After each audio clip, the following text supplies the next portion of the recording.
దేవునితో మాట్లాడాలని ఆశపడుతున్నాడు.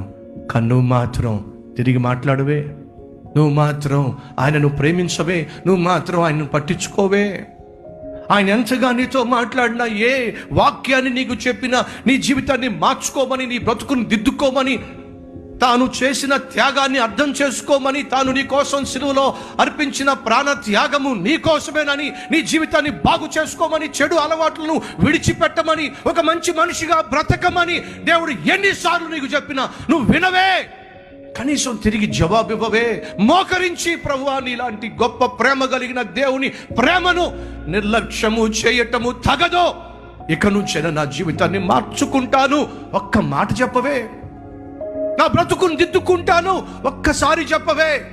ఇక నుంచి నీ కుమారుడిగా కుమార్తెగా జీవిస్తాను, నువ్వు పరిశుద్ధుడు కనుక నేను పరిశుద్ధునిగా ఉంటాను అని ఒక్క పలుకు పలకవే.